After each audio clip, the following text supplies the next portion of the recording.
What if Issei met Nami Robin in Keiicho Acadmay and marry her? Before I start, subscribe my channel and like this video. Let's go. The night sky over Kuho Academy shimmered with an otherworldly light that had no business being there. Issei Hayate stood in the courtyard, his sacred gear thrumming with unusual energy as he stared up at the swirling anomaly forming above the school grounds.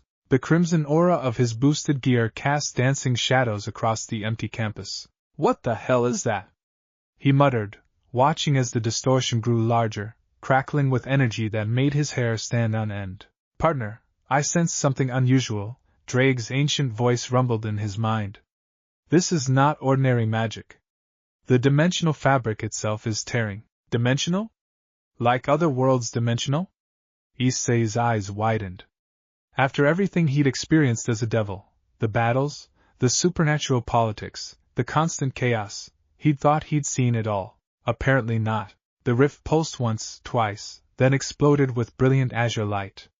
Two figures tumbled through the opening, spiraling toward the ground. Without thinking, Issei's body moved, his devil wings manifesting as he launched himself skyward. The first person he caught was a young woman with striking orange hair, dressed in what looked like a blue and white outfit that seemed designed for a completely different climate. She gasped as he grabbed her. Her eyes, a warm brown that held hints of both cunning and kindness, went wide with shock. "Got you!" Issei grunted, adjusting his grip to avoid being inappropriate even in an emergency. Years of training from Rias and the resulting trauma from Akino and Kaniko's punishments had conditioned certain reflexes. "What? Who are?" the orange-haired woman started, but her words cut off as she looked down at the second figure still falling. "Robin!" she screamed. Issei's gaze snapped to the other woman, taller, with long black hair and an elegant bearing even in freefall. Her eyes were an unusual blue-purple, and there was something about the calm way she fell, arms crossed, that spoke of someone used to impossible situations. "Hold on!"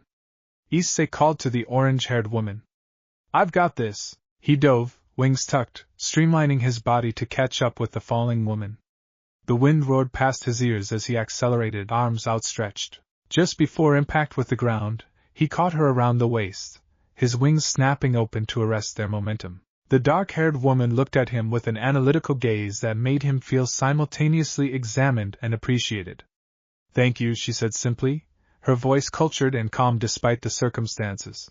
"No problem," Issei managed, trying not to think about how attractive both these women were or how Rias would react if she knew he was currently holding two beautiful strangers. "Just doing my job." "Sort of. Actually, this isn't usually my job, but..." A surge of energy from the closing rift interrupted him. The tear in reality sealed itself with a sound like thunder, leaving only the normal night sky behind. Issei descended to the courtyard, gently setting both women down.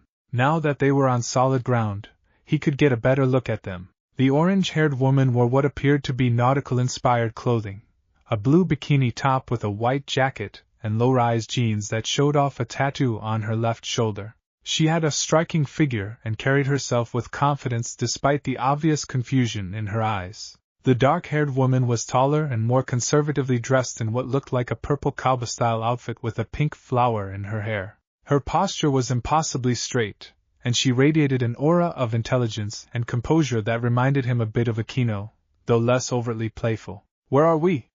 the orange-haired woman demanded, looking around at the academy grounds with growing alarm. "This isn't anywhere near Water 7. "Robin, what happened?" The dark-haired woman, Robin, surveyed their surroundings with careful eyes. "I'm uncertain, Nami. That phenomenon we encountered on the island. It appears to have transported us somewhere quite distant from the Grand Line." "The Grand Line?" Issei repeated, confused. "Is that some kind of supernatural territory I don't know about?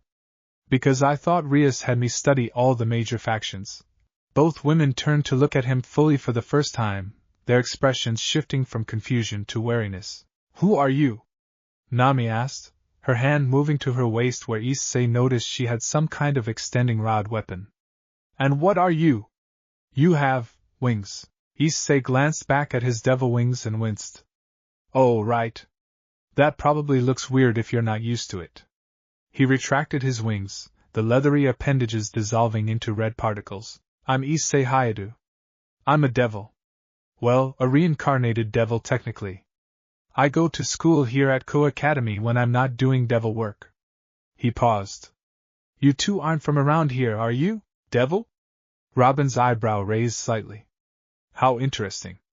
I've studied many ancient texts and legends, but I've never encountered evidence of devils existing in our world. Your world? Issei latched onto the phrase. So you're not from this dimension? Dimension? Nami's eyes widened. Wait, are you saying we're in a different dimension? Like, a parallel world or something? Before Issei could respond, his phone buzzed. He pulled it out to see a message from Rias. Issei, we detected a massive energy spike at the Academy. Are you okay? He quickly typed back, I'm fine. But we have a situation. 2 people just fell through some kind of dimensional rift. Can you come to the courtyard? The response was immediate, on my way. My master is coming, Issei explained to the 2 women. Rias Gremory. She's the heir to the Gremory clan and the president of the Occult Research Club. She'll be able to help figure out what happened and maybe how to get you home. Nami and Robin exchanged glances, having one of those silent conversations that spoke of years of partnership and trust. We don't have much choice, Robin said quietly.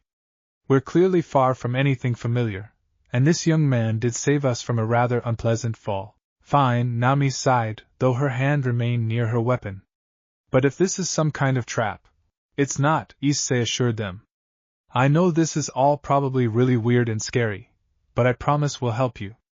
That's kind of what we do, help people who are in supernatural trouble. Within minutes, a magic circle glowed crimson in the center of the courtyard, and Rias Gremory emerged in a flash of light. Her long crimson hair seemed to glow in the darkness, and her blue-green eyes immediately assessed the situation. Behind her, Akino Himejima appeared in a crackle of violet energy, her black hair swaying as she landed gracefully. Issei, Rias said, walking toward him with that confident stride that still made his heart skip a beat even after all this time.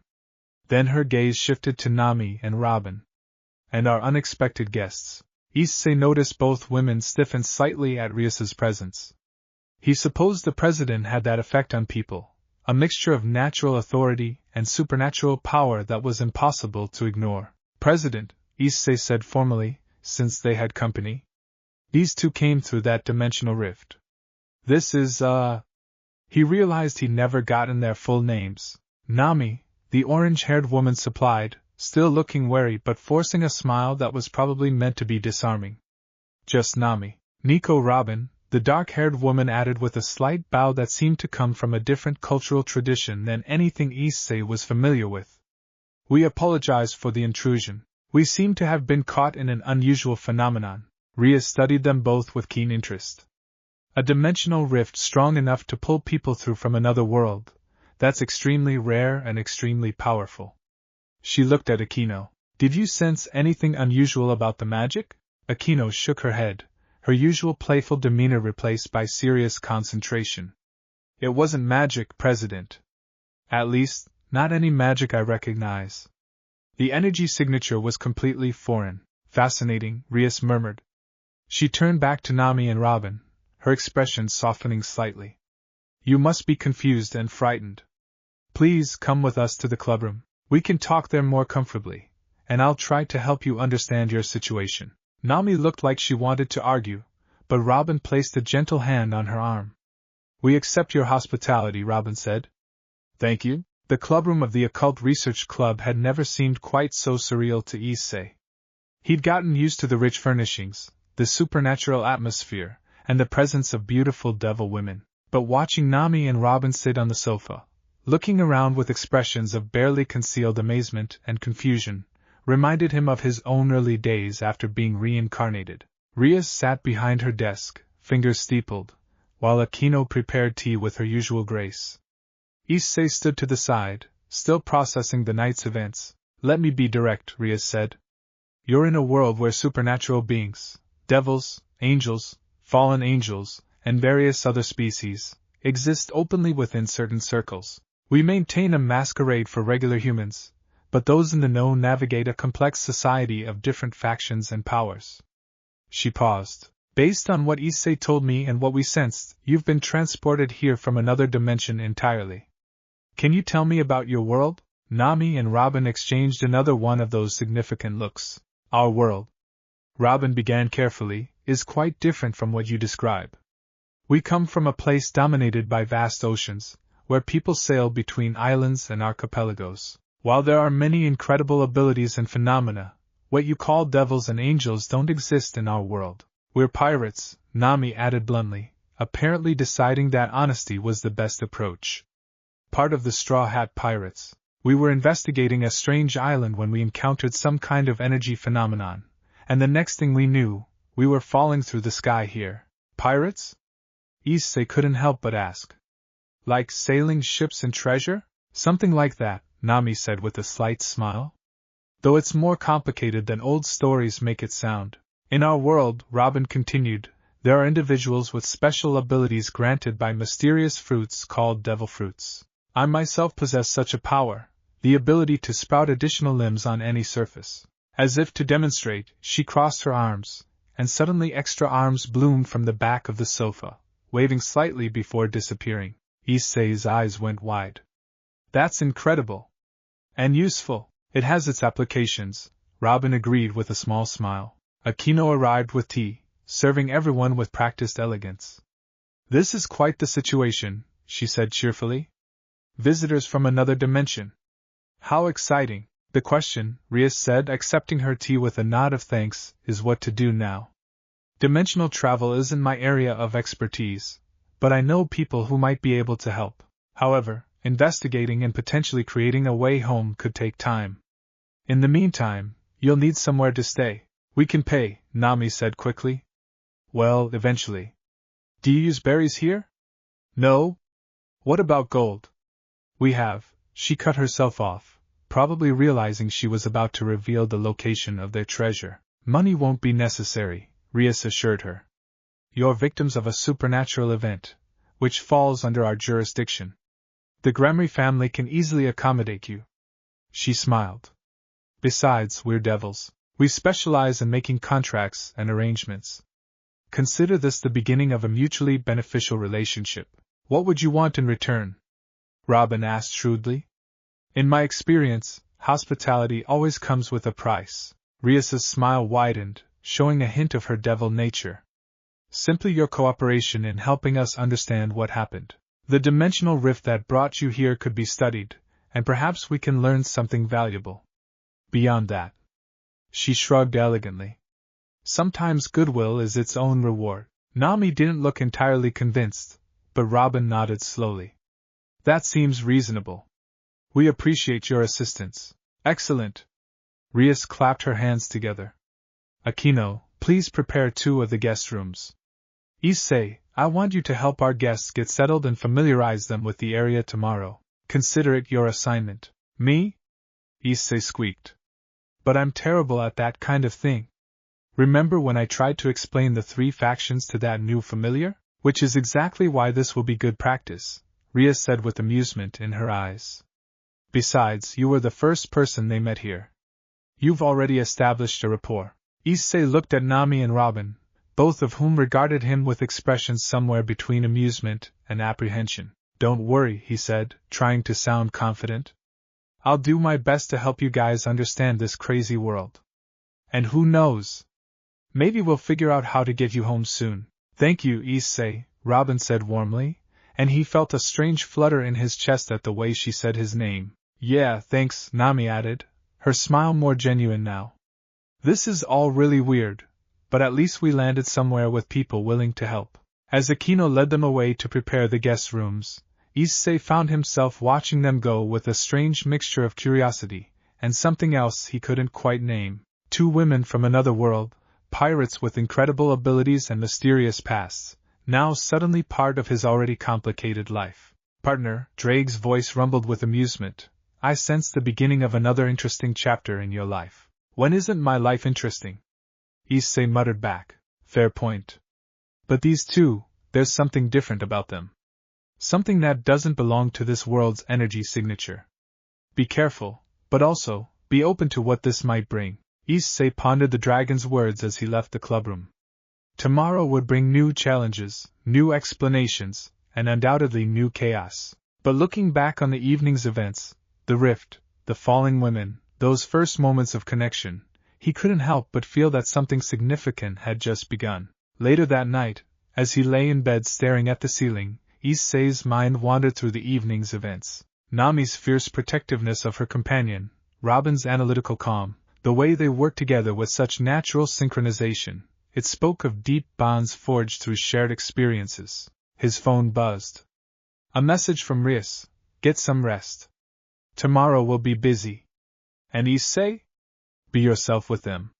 Your honesty and straightforward nature might be exactly what they need right now. He smiled and typed back, I'll do my best, President. In one of the Gremry Mansion's guest rooms, Nami stood by the window, looking out at the unfamiliar city lights stretching to the horizon. Robin sat on the bed behind her, thoughtful and composed as always. This is really happening, isn't it? Nami said quietly. We're actually in another dimension. So it appears, Robin replied. Though I must admit, in all my years of studying ancient texts and lost history, I never imagined I'd experience something quite like this. What do you think of them? The devils? Robin considered the question carefully. They seem genuine in their offer to help. The young man, Issei, has an honest quality that's difficult to fake. And Rias Gremry, she's clearly powerful and intelligent, but she didn't have to offer us assistance. Maybe, Nami said, turning away from the window. But we need to be careful. We don't know the rules here, don't understand the politics or dangers. Until we can find a way home, we're vulnerable. True, Robin agreed. But we've faced the unknown before, Nami. We'll adapt, learn, and survive. Just as we always have. Nami smiled at her friend, feeling some of the tension ease from her shoulders. Together? Always together, Robin confirmed. Neither of them could have known that this conversation marked the beginning of something that would change all their lives forever. The dimensional rift hadn't just transported them to a new world. It had set in motion events that would challenge everything they thought they knew about connection, belonging, and the nature of home itself. As the night deepened over Kuho, 3 separate hearts beat with anticipation for what tomorrow would bring. Issei, determined to prove himself helpful and capable. Nami, protective and worried but secretly curious about this strange new world. And Robin, analytical and composed but sensing that this displacement might lead to discoveries beyond ancient history. The stars above held their secrets, and the dimensional fabric between worlds hummed with possibility. What had begun with a fall through the sky would evolve into something none of them could have predicted, a story of connection across impossibilities, of finding home in unexpected places, and of bonds that would transcend the boundaries between worlds. Morning sunlight streamed through the unfamiliar windows, and Nami woke with a start, momentarily disoriented. The plush bed, the elegant room, the silence, none of it was the thousand sunny. Reality crashed back as she remembered. Dimensional rift, falling, devils, another world entirely. A soft knock at the door interrupted her thoughts. Nami? Are you awake? Robin's voice, calm and reassuring. Yeah, come in. Robin entered, already dressed in a fresh outfit that someone must have provided, a simple but elegant purple dress that suited her perfectly. The household staff left clothing for us. Apparently, Rias arranged everything while we slept. Nami found a similar arrangement in her closet. Several outfits in various styles, all surprisingly close to her size. She selected a pair of jeans and a blue top, comfortable but practical. Efficient devils, she muttered. Indeed. I've been thinking about our situation, Robin said, settling into a chair by the window. We should treat this as we would any unknown island, observe, learn, gather information, and identify both opportunities and dangers. Agreed. And we need to figure out how that rift happened. If something pulled us here, maybe we can reverse it. Nami's navigator instincts kicked in, though I have to admit, the physics of dimensional travel is a bit beyond weather patterns and ocean currents. A cheerful knock interrupted them. Good morning, came a female voice. May I enter? Please, Robin called. The door opened to reveal a petite girl with white hair and amber eyes, wearing what looked like a school uniform. Despite her small stature and youthful appearance, something about her presence suggested she was far more dangerous than she looked. I'm Kaneko Tuju, she said in a flat, emotionless tone. Rias Bucho asked me to bring you to breakfast, and then show you around. Thank you, Kaneko, Robin said graciously. We appreciate your assistance. Kaneko studied them both with those unreadable amber eyes. You smelled different. Not from this world. It wasn't a question. You can smell that? Nami asked, surprised. I'm a Nikomata. A cat yukai, Kaneko explained simply. Enhanced senses. As they followed Kaneko through the Gremory mansion, Nami couldn't help but marvel at the opulence. The hallways were lined with artwork that would have made a museum jealous, and the architecture spoke of old money and older power. This is quite the estate, Robin observed, her historian's eye cataloging details. The construction style suggests European aristocratic influence, but modified with contemporary elements. The Gremory family is one of the most prestigious devil clans, Kaneko said. This is just one of their properties. They arrived at a dining room where a spread of breakfast foods waited that made Nami's stomach growl despite her nerves. Rias sat at the head of the table, looking immaculate in a crisp outfit, while Akino poured tea with practiced grace. Good morning. Rias greeted them warmly. Please sit. Eat. You must be hungry after yesterday's ordeal. As they ate, and Nami had to admit, the food was exceptional, other members of the household began to appear. A handsome blond boy who introduced himself as Kibayudo, carrying himself with the grace of a trained swordsman. Asia Argento, a sweet-faced girl with an innocence that seemed almost out of place among devils. Where's Issei? Rias asked Kaneko. Late, Kaneko replied, nibbling on a piece of toast. As usual, as if summoned by his name, Issei burst through the door, hair disheveled and uniform half-buttoned. Sorry. My alarm didn't go off and, he stopped, noticing Nami and Robin. Oh. Good morning. You both look, you got clothes. That's good. Clothes are good, Akino giggled. Smooth, Issei. He flushed red and quickly sat down, focusing intensely on his breakfast to avoid further embarrassment. Nami found herself smiling despite the situation. There was something endearing about his awkwardness, a genuine quality that cut through the supernatural strangeness of everything else. So Rias said, drawing everyone's attention, I'd been in contact with some experts regarding your situation. The good news is that dimensional rifts, while rare, are not unheard of. The challenging news is that creating a controlled return pathway requires significant magical research and power. How long are we talking about? Nami asked, trying to keep the worry from her voice. Weeks at minimum. Possibly months, Rias admitted.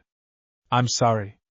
I know that's not what you wanted to hear. Robin placed a calming hand on Nami's arm. We appreciate your honesty. What would you suggest we do in the meantime? Well, Rias said thoughtfully, you can't simply exist in limbo. I propose we enroll you at Kuho Academy. It will give you structure, an opportunity to learn about our world, and a cover story that won't raise suspicions among the human population. School? Nami repeated. I haven't been to a regular school since I was a kid. It might be educational, Robin said, and there was a gleam in her eye that Nami recognized, the scholar's hunger for knowledge. I would be quite interested in learning about this world's history and culture. Then it's settled, Rias declared. Issei, you'll be their guide. Help them navigate the academy, explain things they don't understand, and keep them out of trouble. Issei choked on his rice. Me? But President, I'm barely keeping myself out of trouble, which is why this will be good for all of you, Rias said with an amused smile. Consider it training and responsibility. After breakfast, Issei found himself walking the academy grounds with Nami and Robin, trying to explain the basics of this world while simultaneously showing them around the school. So let me get this straight, Nami said, ticking points off on her fingers. Devils aren't actually evil, they just have a bad reputation from religious propaganda. Angels exist, but there was a war. Fallen angels are angels who fell from grace. And all three groups are currently in a tense peace? Pretty much, yeah, Issei confirmed. Though it's more complicated than that. There are also different pantheons of gods, yukai, various monster species, and humans with sacred gears like me. Sacred gears? Robin inquired. Issei held up his left hand, and the red gauntlet materialized in a flash of crimson light. Artifacts created by the biblical god, embedded in certain humans. Mine is the boosted gear, one of the 13 Longinus-class sacred gears. It contains the spirit of Draig, the Welsh dragon. Greetings, Drake's voice rumbled, audible to all three of them. You two carry interesting energies. Especially you, Robin. Your power feels ancient. Robin's eyes widened slightly. A dragon's consciousness within an artifact. Fascinating. In our world, dragons are rare and incredibly powerful creatures, but I've never heard of one bonding with a human in this manner. What can it do? Nami asked, her tactical mind already assessing potential. It doubles my power every 10 seconds, Issei explained, dismissing the gauntlet. Though there are limits and drawbacks. But that's not important right now. Let me show you the classroom building. As they walked, students began arriving for the day, and Nami noticed the stares they were getting. She was used to attention, but this felt different. The curiosity of people seeing complete strangers. New transfer students?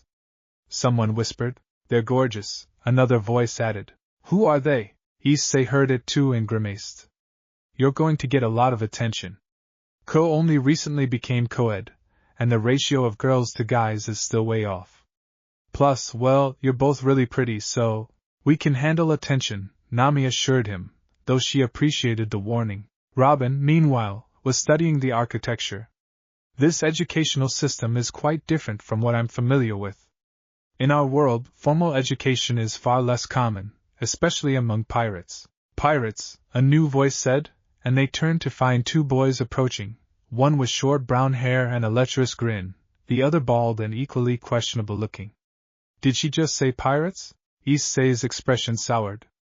Matsuda. Motohama.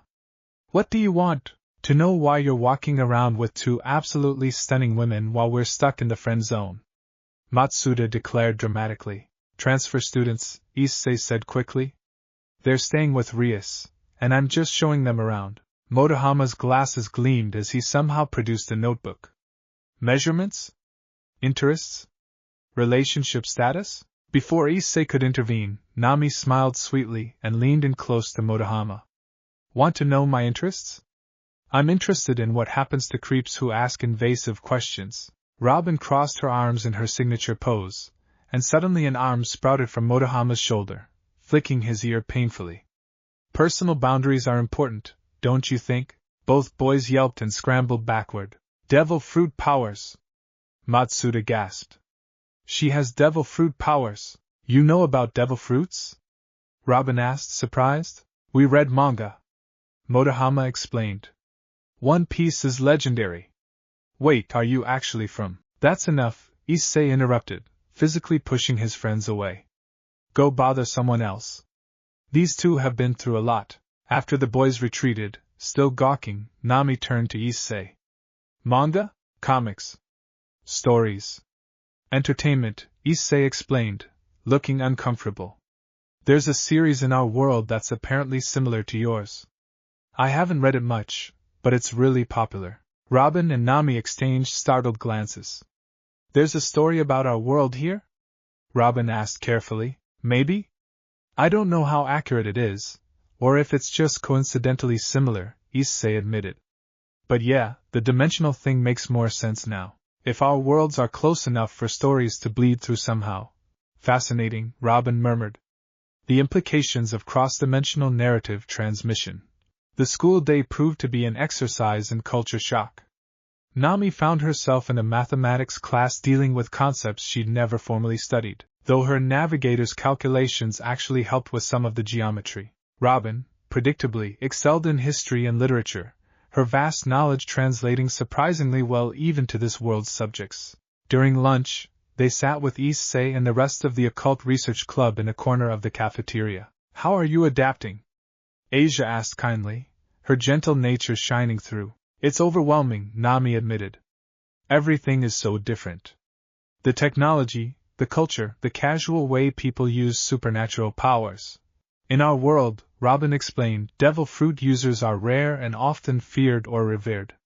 Here, supernatural abilities seem almost commonplace among certain groups. It's all perspective, Kiba said thoughtfully. To humans without knowledge of the supernatural, our abilities would seem just as remarkable. Speaking of which, Aquino said with a playful smile, we should test your combat capabilities. Just to understand what you can do. Is that necessary? Nami asked warily. This world can be dangerous, Kaneko said bluntly. Knowing how to fight together could save lives. That afternoon, they gathered in the gymnasium, which Rias had sealed with a barrier to prevent detection. Show us what you can do, Rias encouraged. Nami pulled out her Climatact, extending the three-piece weapon. This is my weapon. It manipulates weather patterns, she demonstrated, creating small clouds, generating gusts of wind, and even producing a minor lightning strike. The devils watched with fascination. Weather manipulation without magic, Rias said, impressed. That's remarkable. It's based on scientific principles from our world, Nami explained. Temperature, pressure, moisture. I can create localized weather phenomena. Robin stepped forward next. My ability is called Hana no Mi, the flower fruit. I can sprout duplicate body parts on any surface within range, she demonstrated, sprouting arms along the walls, the floor, even creating wings from her back made of dozens of arms. The sheer versatility made even Rias look impressed. The tactical applications. Kiba murmured. In our world, we've faced numerous enemies, Robin explained. I've learned to use my ability in various ways: restraint, reconnaissance, combat support. All right, Issei said, feeling Drake's excitement. Want to see what we can do? What followed was a demonstration of devil abilities that left both Nami and Robin speechless. Issei's boosted gear amplification, Kaneko's superhuman strength, Kiba's sword generation, Akino's lightning magic, Asia's healing, and finally Rias's power of destruction. Your world's power scale is insane, Nami breathed. In the grand line, we've fought strong opponents, but this different doesn't mean better, Robin observed. Each world has its own balance. What matters is understanding how to work together, Rias smiled. Spoken like someone who truly understands teamwork. Why don't we try a friendly sparring match? Robin and Nami versus Issei and Kaneko. The match that followed was chaotic and enlightening. Nami's weather abilities proved surprisingly effective, creating visual cover and environmental hazards. Robin's sprouting limbs provided incredible field control, grabbing and restraining from unexpected angles. Issei's raw power and Kaneko's speed countered with overwhelming force. But they found themselves struggling against the pirates' tactical coordination and creative ability usage. They fight like they've been together for years, Kiba observed from the sidelines. They probably have, Akino agreed. That kind of synchronization doesn't develop overnight. The match ended in a draw when Nami created a fog bank that Robin used to sprout arms all over the gymnasium, creating enough confusion that nobody could effectively track anyone else. Impressive, Rias declared as they all caught their breath. You two work together exceptionally well. We've been through a lot together, Nami said, exchanging a smile with Robin. You learned to trust your crew. Crew, Issei repeated, wiping sweat from his forehead. I like that. It's like your version of a peerage. As the sun set and they walked back to the Gremory mansion, Issei found himself between Nami and Robin, the three of them slightly apart from the rest of the group. Thank you, Robin said quietly. For today. For helping us adjust. Yeah, Nami added. This is all really weird, but you've made it less scary. Issei felt his face heat up. I'm just doing what anyone would do. No, Robin corrected gently. You're doing what a good person would do. There's a difference. They walked in comfortable silence for a moment before Nami spoke again. Tell me honestly, do you think we'll get home? Issei considered lying, offering false reassurance, but something about these two demanded honesty. I don't know. But I promise we'll do everything we can to help you. And in the meantime... He smiled. Maybe being here doesn't have to be completely terrible. Nami laughed, a genuine sound that lit up her face. You're kind of a dork, you know that? I've been told that before, Issei admitted. It's not a bad thing, Robin assured him, and the warmth in her voice made something flutter in his chest. That night, as Issei lay in bed, he thought about the day, the demonstrations, the sparring, the small moments of connection. These women from another world, so different yet somehow fitting into his chaotic life. You're getting attached, Drake observed. Is that bad? Issei asked quietly. Not necessarily. But be careful, partner. Their world calls to them. When the time comes to send them home, will you be able to let them go? Issei didn't have an answer. In their rooms, Nami and Robin prepared for bed, each processing the day in their own way. What do you think of them? Nami asked. Really, Robin considered carefully. They're genuine. Flawed, certainly. Issei has his perverted tendencies, and the group dynamics are complex. But there's real loyalty there. Real caring. It reminds me of the crew, Nami admitted. That same sense of found family. Yes, Robin agreed softly. It does. Robin, what if we can't get back? Then we adapt, Robin said firmly. We've survived worse. We have each other. And it seems we may have found allies here as well. Allies, Nami repeated. Is that what they are? For now, Robin said. What they become in the future, time will tell. Outside, the stars shone in unfamiliar constellations, mapping a sky that neither Nami nor Robin had ever navigated. But perhaps, just perhaps, they were beginning to find their bearings in this strange new world.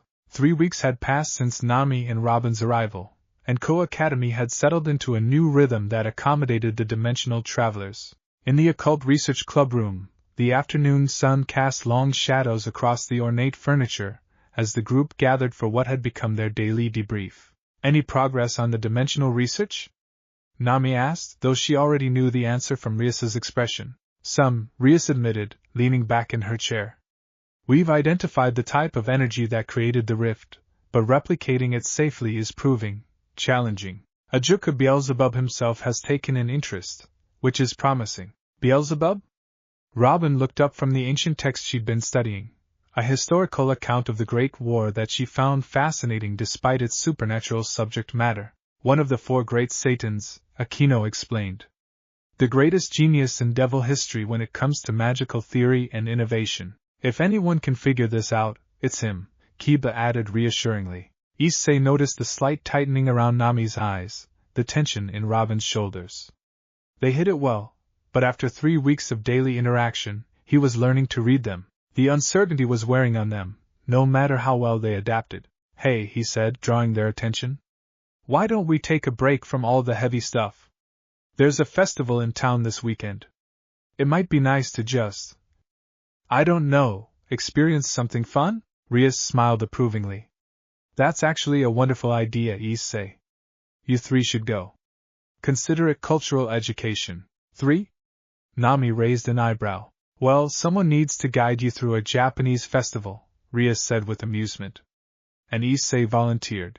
I didn't exactly, Issei started, then caught the look in Rias's eyes. His master was playing matchmaker, he realized. Or perhaps she genuinely thought it would be good for all of them. With Rias, it was often hard to tell. Right. I volunteered. Festival. This weekend. Great. Robin's lips curved in a subtle smile. We'd be delighted. That evening, Issei found himself alone with Robin in the mansion's library. She'd asked him to help her understand some aspects of Devil Society that the texts didn't fully explain, and he'd agreed despite feeling woefully unqualified. So the rating games, Robin said, her finger tracing a passage in a book, are essentially formalized warfare between noble houses, using servants as chess pieces? Sort of, Issei said, settling into a chair across from her. But it's more than just combat. It's politics, entertainment, and a way to settle disputes without actual war. Since the original war nearly destroyed all 3 factions, nobody wants a repeat. Robin nodded thoughtfully. A ritualized replacement for genuine conflict. Many cultures have developed similar mechanisms. She paused, looking at him directly. In your position, a reincarnated devil from humble origins, bound to a noble house, how do you navigate the political complexities? Badly, mostly, Issei admitted with a self-deprecating laugh. I'm lucky that Rias is patient, and doesn't expect me to understand all the aristocratic stuff. I just try to be useful in fights and not embarrass her too much. I think you underestimate yourself, Robin said quietly. From what I've observed, you provide something perhaps more valuable than political acumen, genuine loyalty, and an outsider's perspective. Issei felt his face heating up. I owe Rias everything. She gave me a second chance at life. The least I can do is support her however I can. Second chance? Robin's curiosity sharpened. You've mentioned being reincarnated, but never explained the circumstances. Issei hesitated. It wasn't a story he told often, the pain of that first death, the betrayal, the darkness. But something about Robin's patient, understanding gaze made him want to share. I was killed, he said simply. On what I thought was my first date. The girl, Rainier, was actually a fallen angel. She used me to locate a sacred gear, then killed me to eliminate a potential threat. He touched his chest unconsciously, remembering the sensation of light piercing through him. Rias brought me back as a devil. Gave me a new life. Robin's expression softened with empathy. Betrayal leaves deep scars. I understand that pain. Yeah? Issei looked at her curiously. What happened to you? Robin was quiet for a long moment, and Issei worried he'd overstepped. But then she began to speak, her voice steady but carrying the weight of old grief. I was born in Ohara, an island of scholars dedicated to preserving and studying history. When I was 8, the world government destroyed everything, burned the library, killed every scholar, obliterated my entire homeland.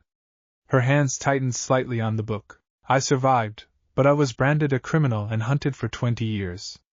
Betrayed repeatedly by those I tried to trust, until I found the Straw Hat Pirates. Robin. Issei breathed. I'm sorry. I can't even imagine. Everyone carries their past, Robin said with a small, sad smile. What matters is what we do with it. You chose to honor your second chance by protecting others. That speaks well of your character. And you chose to keep seeking truth despite everything trying to stop you, Issei countered. That's pretty amazing. They sat in comfortable silence for a moment, the weight of shared understanding settling between them. Can I ask you something? Issei ventured. You and Nami, you're really close. How long have you known each other? Several years now, Robin replied. She was one of the first in the crew to truly accept me, despite my dark past. Nami herself carries significant trauma. She was forced to work for a pirate who terrorized her village, enslaved by the man who killed her adoptive mother. Issei's eyes widened. But she's so vibrant. Confident. Strength takes many forms, Robin observed. Nami's ability to remain hopeful and ambitious after what she endured is remarkable. We protect each other, she and I, two women who understand what it means to survive. Your crew sounds incredible, Issei said. The Straw Hat Pirates. What are they like? Robin's entire demeanor softened, genuine warmth flooding her features. Chaotic. Loyal. Absolutely insane at times. Our captain, Luffy, has this ability to inspire people, to make you believe that impossible dreams can come true. The others, Zoro, Sanji, Usopp, Chopper, Frankie, Brook, they're all unique, damaged in their own ways, but together we're family. You miss them, Issei said softly. Terribly, Robin admitted. But I have hope we'll return to them. And in the meantime. She met his eyes. I'm grateful to have met you and your friends. This situation could have been much worse. Before Issei could respond, Nami appeared in the doorway. There you guys are. Asia's making dinner and asked if you have any requests. She paused, noticing the atmosphere. Am I interrupting something? Not at all, Robin assured her. We were just discussing our respective pasts and crews. Nami entered, settling onto the arm of Robin's chair with practiced ease. Getting deep, huh? Did Robin tell you about the time she grew arms inside someone's body and made them think they were having a heart attack? Nami, Robin said with exasperated amusement. What? It was tactical. Nami grinned, then looked at Issei. Your past is pretty heavy too, from what Kaneko mentioned. Murdered on a fake date. Word travels fast, Issei muttered. Devil Mansion, Nami shrugged. Everyone knows everything. But hey, we've all got damage, right? The question is whether we let it define us or drive us forward. Spoken like a true navigator, Robin said fondly. Always looking ahead to the next destination. Someone has to keep us on course, Nami replied. Then, more seriously, though I'll admit, this is the first time I've had to navigate between dimensions. Might be beyond my skill set. You navigated us through the Grand Line, Robin reminded her. If anyone can chart a course through the impossible, it's you. Watching them interact, the easy affection, the deep trust, the way they communicated in half-sentences and knowing looks, Issei felt something twist in his chest. Not jealousy, exactly, but a longing for that kind of connection. He had the occult research club, had Rias and his fellow servants, but it was different. There were still hierarchies, still master-servant dynamics at play. You're staring, Nami said, snapping him from his thoughts. Sorry, Issei said quickly. I was just thinking, you two have something special. That kind of friendship is rare. It is, Robin agreed. And precious beyond measure. Though right now, Nami said, standing and stretching, this friendship is hungry. Come on, let's see what Asia's cooking up. The weekend arrived with perfect weather, and Issei found himself navigating the crowded festival streets with Nami on one side and Robin on the other. Both women had chosen to wear yukata that Akino had helped them select, Nami in a vibrant blue with orange accents that complemented her hair, Robin in an elegant purple with white flowers that made her look like some kind of scholarly goddess. Issei, acutely aware of the stares they were getting from other festival-goers, tried to focus on being a good guide. These are game stalls, he explained, gesturing to the rows of colorful booths. You can win prizes by completing challenges. That one's for scooping goldfish, that's ring toss, and that's shooting. I want to try that one, Nami said, pointing to a shooting gallery with clear interest in her eyes. The stall operator, an elderly man, smiled welcomingly. 3 shots for 500 yen. Knock down all the targets, win any prize on the top shelf. Nami paid, accepted the cork gun, and proceeded to hit every single target with casual precision that made the operator's jaw drop. You've done this before, the man managed. I'm a sharpshooter, Nami said simply. Among other things, she selected a plush cat as her prize and handed it to Robin with a grin.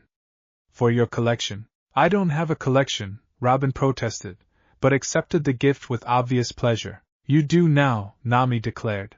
As they continued through the festival, Issei found himself relaxing, enjoying the simple pleasure of showing them new experiences. Robin's fascination with the historical significance of festival traditions, Nami's competitive delight in every game, the way they both lit up at the food stalls.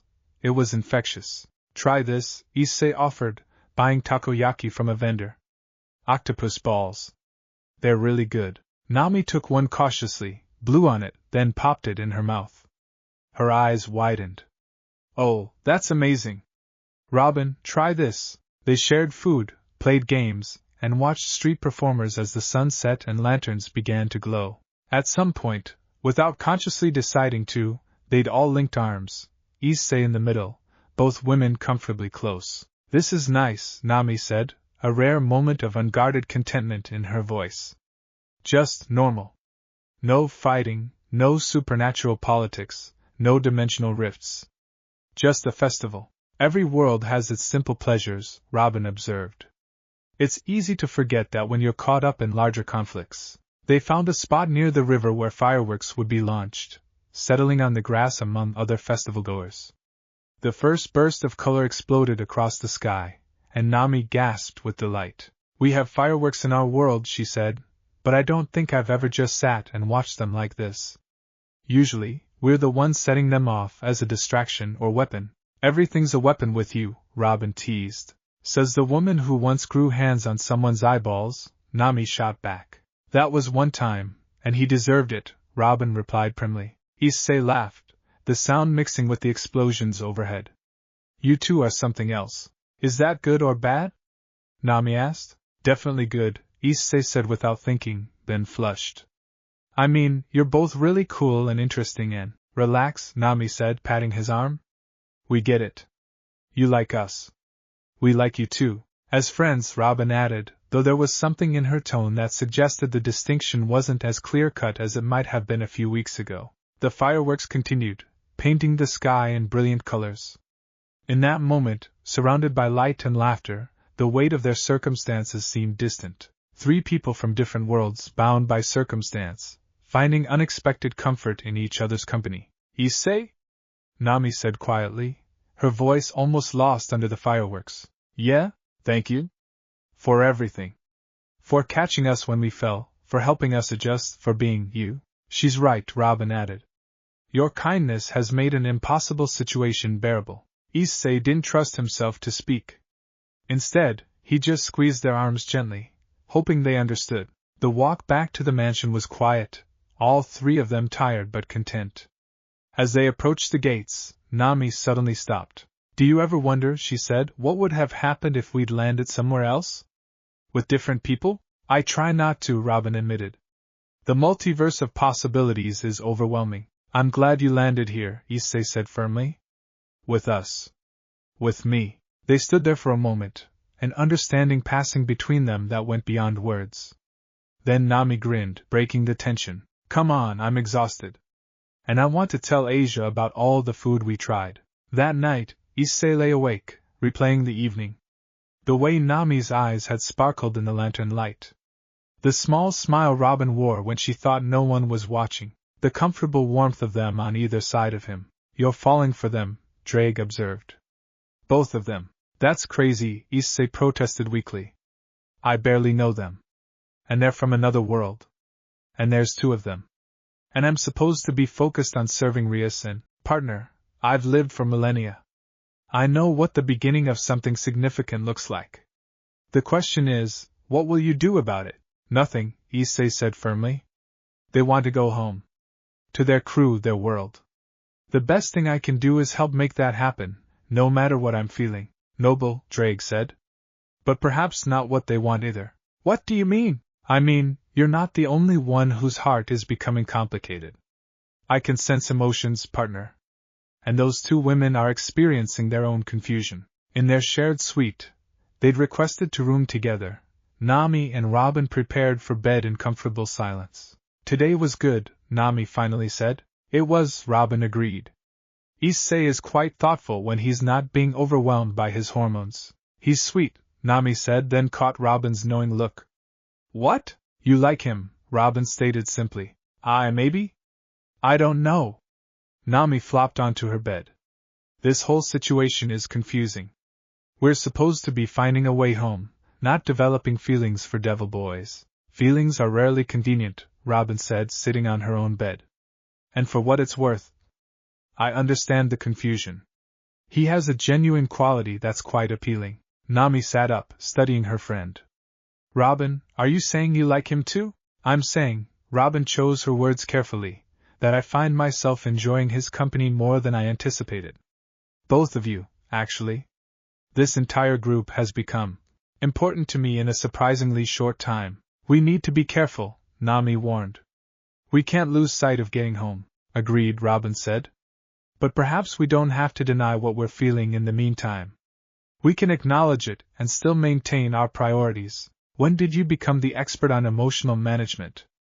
Nami asked with a slight smile. 20 years of survival required emotional discipline, Robin replied. Though I'll admit, this particular situation is unprecedented. They sat in thoughtful silence until Nami spoke again, softer this time. What if we can't get home, Robin? Then we build a new life here, Robin said with quiet determination. Together. As we always have. And Issei? Nami asked. Robin was quiet for a long moment. That's a question I don't have an answer to yet. But I suspect time will provide clarity. Outside their window, the same stars that had shone on the festival now watched over the Gremory mansion. Three hearts wrestled with growing feelings they didn't fully understand, bound by circumstances beyond any of their control. The dimensional rift that brought Nami and Robin to this world had been random, chaotic, and inexplicable. But what was developing between three people from different worlds felt anything but random. It felt, despite all logic and reason, somehow inevitable. The morning started like any other in recent weeks. Breakfast with the Occult Research Club, casual conversation, the comfortable routine they'd all fallen into. But Issei noticed something different in the air, a tension he couldn't quite place. It became clear when Rias asked to speak with him privately after the meal. In her office, the crimson-haired devil sat behind her desk with an expression that mixed concern with something else.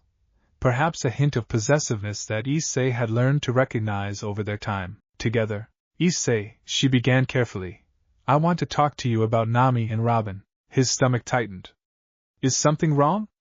Did they cause problems? No, nothing like that, Rias assured him. They've been model guests. But I've been observing the dynamics between the three of you, and I'm concerned. Concerned how? Rias stood, walking to the window overlooking the Academy grounds. You're my servant, Issei. My pawn, and while I value your happiness, I also need to ensure you understand the complications of what appears to be developing. I don't, Issei started, but Rias held up a hand. Please let me finish. Nami and Robin are from another dimension. Eventually, we will find a way to send them home. Becoming emotionally attached to people who will inevitably leave is a path to heartbreak. She turned to face him. I've seen how you look at them. How they look at you. And I'm worried about what happens when the dimensional gateway is finally opened. Issei felt defensive anger rising. So what, I'm supposed to just ignore them? Treat them like temporary inconveniences? No, Rias said softly. I'm asking you to be careful. To protect your heart. And, she hesitated. To remember where your primary loyalties lie. The unspoken implication hung in the air. Rias had saved his life, given him purpose, and while she'd never explicitly claimed romantic interest, there had always been an undercurrent of possibility. The harem king dream she tacitly encouraged, the closeness they shared, it all suddenly felt complicated in ways it hadn't before. I understand, Issei said quietly, though he wasn't sure he did. Meanwhile, in the library, Robin was experiencing her own complicated conversation. Aquino had joined her, ostensibly to help research dimensional theory, but the discussion had quickly turned personal. You've adapted remarkably well, Aquino said, her usual playful demeanor subdued. Most people thrown into a completely foreign world would be far more distressed.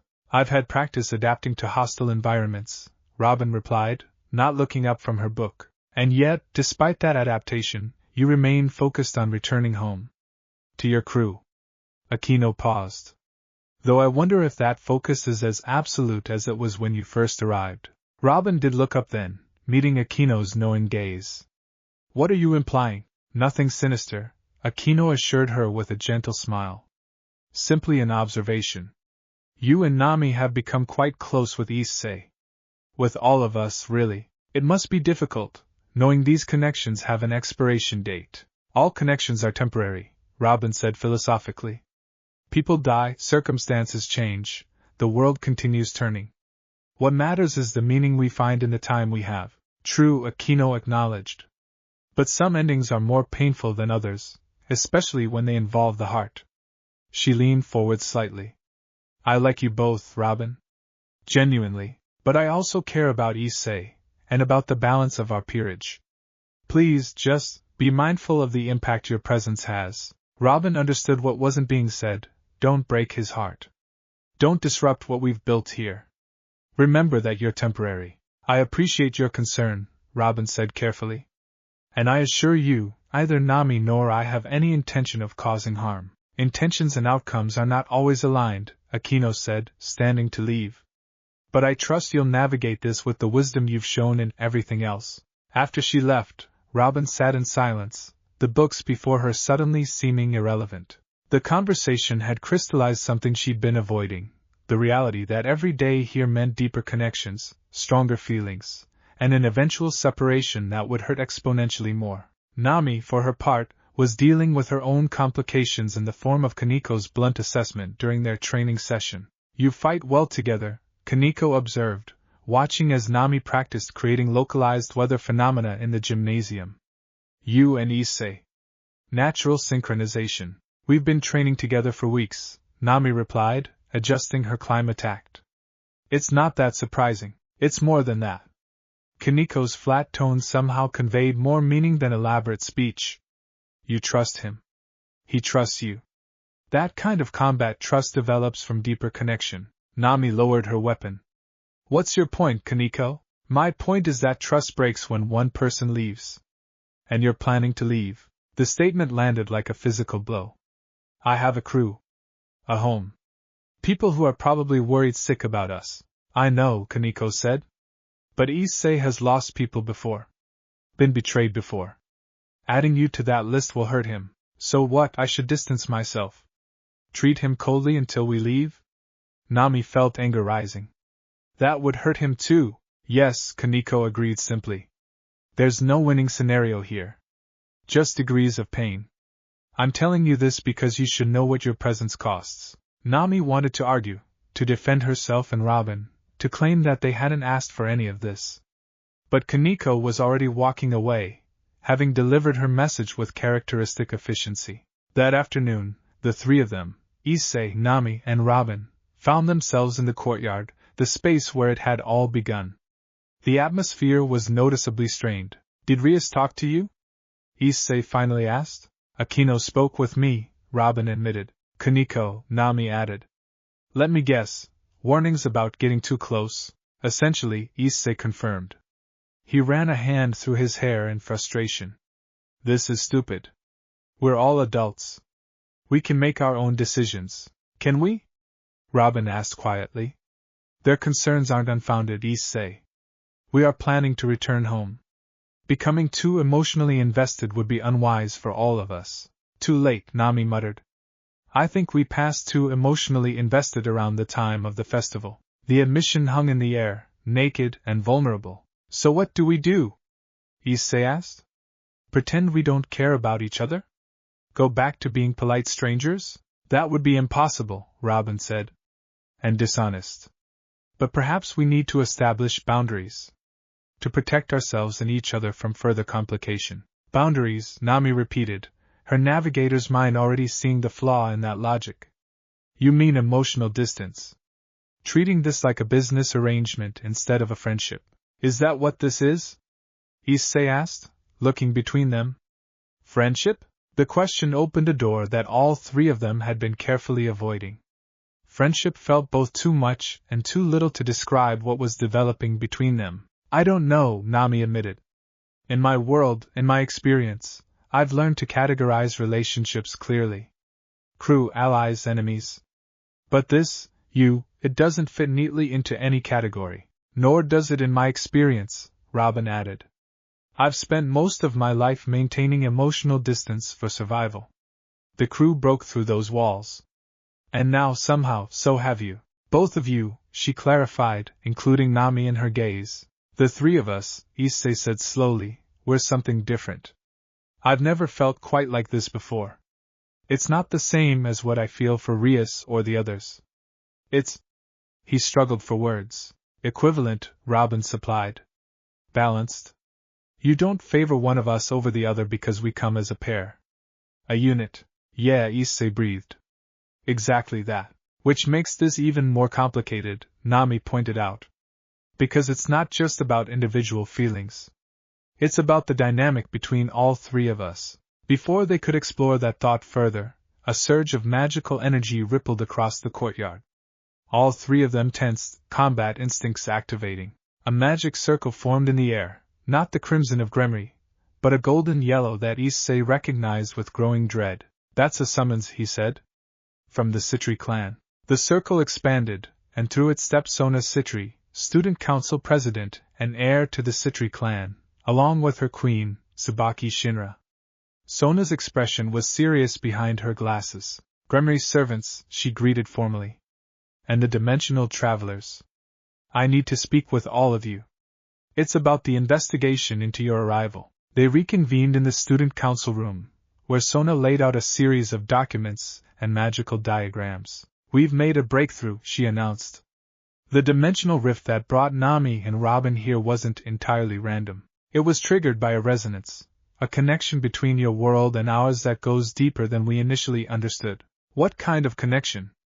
Robin asked, leaning forward to study the diagrams. "Narrative resonance," Sona explained. "Your world exists in ours as fiction, the manga